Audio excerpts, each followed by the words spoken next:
अस्सलाम वालेकुम 7 क्लास। हमद की मश्क हमारी मुकम्मल हो गई थी, मरकज़ी ख़याल आप लोगों ने कर लिया और डिक्टेशन भी हो गई। आज हम अल्फाज मायनी करेंगे हमद के। तो आपने इसी तरह से पेज प्लान करना है। सबसे ऊपर जमात का काम लिखेंगे, फिर उसके बाद हमद की हेडिंग देंगे, फिर राइट साइड पे अल्फाज और मायनी, ठीक है, इसी तरह से लिखेंगे और उनको अंडरलाइन करेंगे। और दोबारा से आपको एक बात याद दिला दूं कि आपने अंडरलाइन करते हुए वर्ड्स को कट नहीं करना, ठीक है, नीचे लाइन लगानी है ताकि अल्फाज जो हैं वो कट ना हो।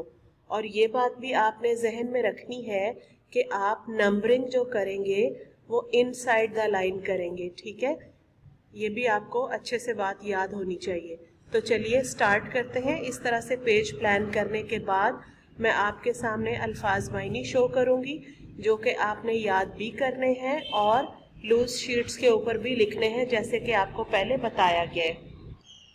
पहला लफ्ज जो है वो है सहरा और मानी है बियाबान या रेगिस्तान। नंबर 2 पे है बल खाते टेढ़े मेढ़े, टेढ़े मेढ़े। नंबर 3 पे है गुलशन यानी बाग। नंबर 4 पे है चमन, और चमन भी बाग को कहते हैं। उसके बाद 5th वर्ड है स्याही के पर्दे यानी तारीकी के नकाब। 6th वर्ड है फलक यानी आसमान।